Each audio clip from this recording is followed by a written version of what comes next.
one and I stand on that. You and me, babe, that's black on black. Black on black. Black on black. I don't know if I'm alone, but I need to know. So I'm going to put out the number, 866-801-8255. I have not tuned in to anything called cable news. I tried to watch CNBC. I've been trying to watch that because, I'm in the stock market. But then they bring up Mar-a-Lago and I turn because my stomach is turned. So I got to stay up on my stocks online. And then I came to the conclusion this morning when I woke up because I have a routine. I used to wake up, do my walk, whatever, and then tune in to what's going on in the world, blah, blah, blah. And I just haven't done that. And let me tell you how peaceful it has been. Yeah, I agree.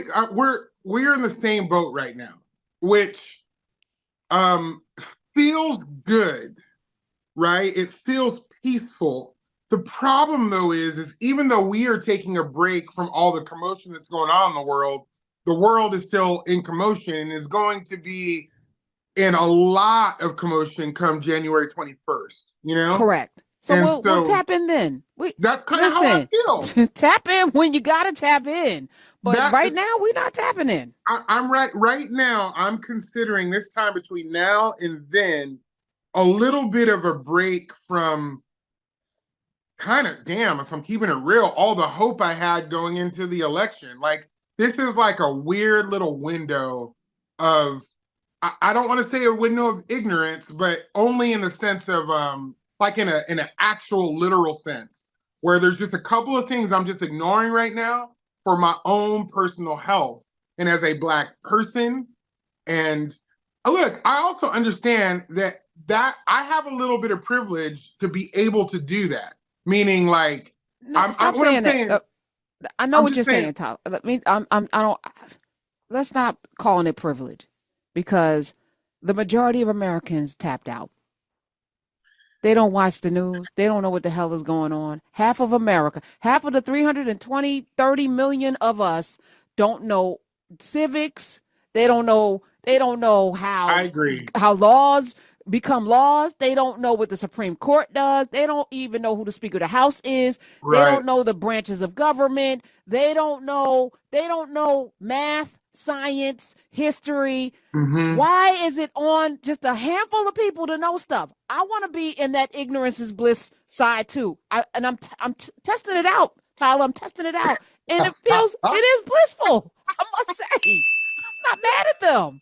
What's funny is you ended that perfectly, because that's how I feel. I feel like I'm kind of testing it out, and it feels blissful over here.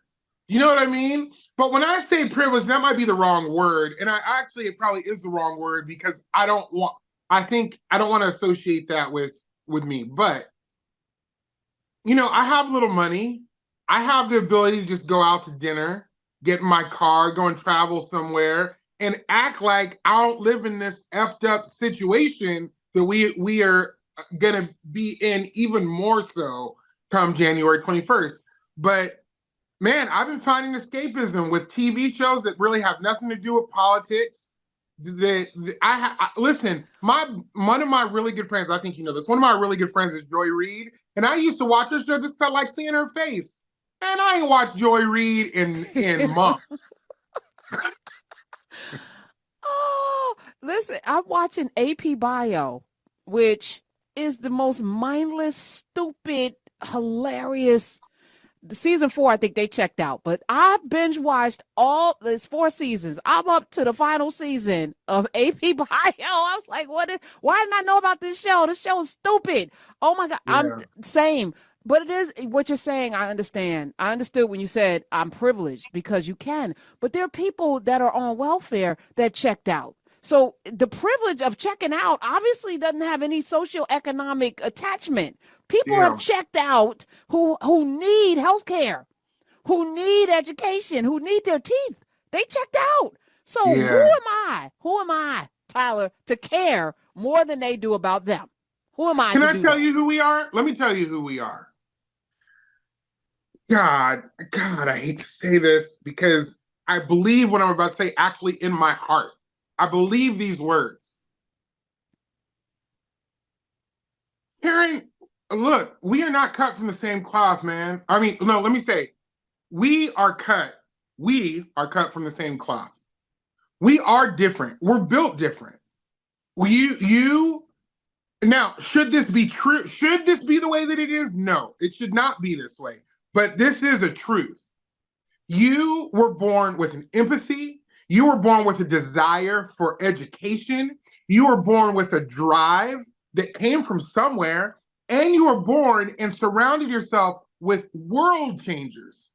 You have casual conversations about people who you've sat with before or interviewed that are legit people who will impact the world for eternity. And you are one of those people. You are. And every single day, you have found yourself with the opportunity of 3 hours a day to get on and talk about whatever you want with millions of people who listen to you because you're built different. So when we check out, that's some different stuff, Karen. That's not like any person who just checks out. And I don't say that to try to bring any sort of weird moral conviction. I'm really saying that to say we're built different. So when we check out, you know, our voices, people mad, that stuff hangs on us. I know you get messages from people saying, Karen, whether this is right or wrong, because I get them too, going, tell us how to feel. Tell us where we should be. Like, what is the heartbeat? Which direction should we go now? Not everybody gets those emails, but we do because our hearts are different. You're telling the truth. My checking out looks different too. So I'm going to continue to feed and seed and talk with and be in community with the people who want to be in community. Everybody else can go scratch. So before it was everybody should be reached. I don't care about everybody now. So I have to be honest. I don't care. I don't care if your teeth fall out. Oh, well, I'm that person. And it's how I'm wired too. So I care until I don't. My checking out completely would be not being on these airwaves anymore because I don't have to be. So when you tune in at 3:00 and I'm not here for a long extended period, know that I will not be coming back. Wow. Right? Yeah, because I'm absolute. Once I make a decision, I'm done. I am done. I am not Lot's wife. I will not turn into a pillar of salt. If I make a decision that I'm completely checked out, so we're joking. I've checked out from all the other people. You don't care. I don't care. Yeah. I don't care. Our checkout is different. It was kind of my point. You hit the nail on the head. Our checkout is it's a different kind of checkout, but it is a checkout all the same. Like the fact that if you were to say to me right now something that actually I'm not even gonna lie.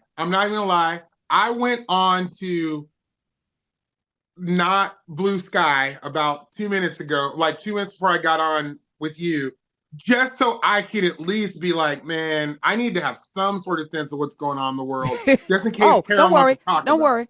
I got you. Because here's the thing, right?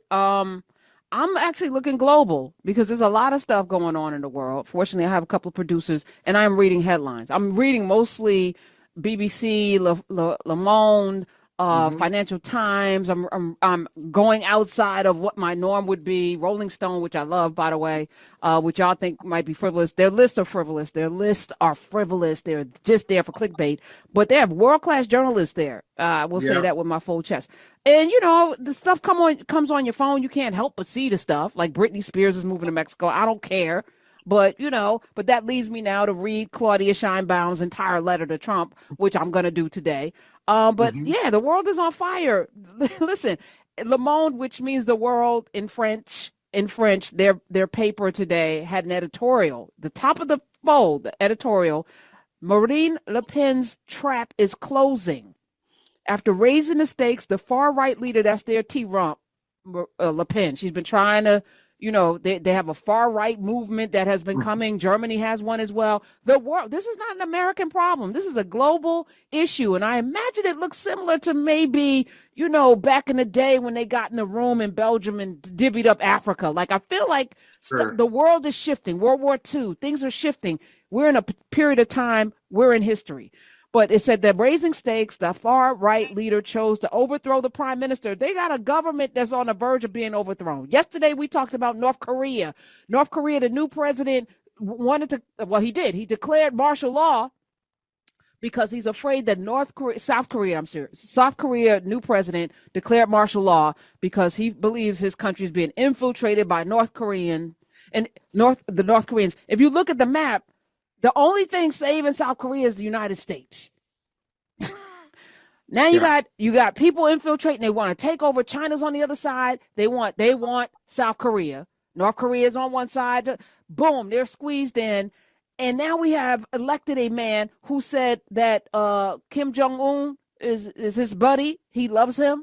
This man, like, it's toast. We're not sending help to them if they're invaded. So the leader was like, martial law. Let's lock this down. Let's get these motherfuckers up out of here. And then they're like, nope, we're democratic. We're a democratic government. We're not. The parliament's like, no, you're not going to do this martial law. Now, is the guy wrong? Yes, because it's a democratically elected system similar to what we used to have. But I understand if you think you're being invaded by outside agents who want to turn you into China and North Korea, that you might want to round folk up, but then it's wrong, right? Like, there's a lot of stuff. And now France is having a similar moment. They're trying to overthrow the government in France. It's wild. It's wild. It's so wild. So not only did they do an editorial on Marine Le Pen and what she's trying to do, but then they wrote another piece that ran right next to it. It said in 1962, French lawmakers toppled the government, and then it backfired. So it's a whole piece. Only one motion of no confidence has ever been passed in France since 1958. It was in 1962, and it was aimed at Prime Minister Georges Pompidou, and through him, President Charles de Gaulle. A month and a half later, the two men found themselves more secure than ever. So they tried to overthrow, it didn't work, it backfired. They became powerful. History is important. So I'm gonna spend my time in the past so we could throw ourselves into the future. That's my methodology. But there's a lot of stuff going on in the world, and Mexico's not having any of it, by the way. Claudia Sheinbaum is like middle fingers. I'm going to read her whole letter because she basically sat that man down, smacked him upside the head, and was like, what you going to do? Matter of fact, I'm deporting your folk. Britney Spears is coming. She going to come right back because she got to get out. I'm like, okay, Canada's like, we don't want you. We're closing our borders too. Where y'all running to?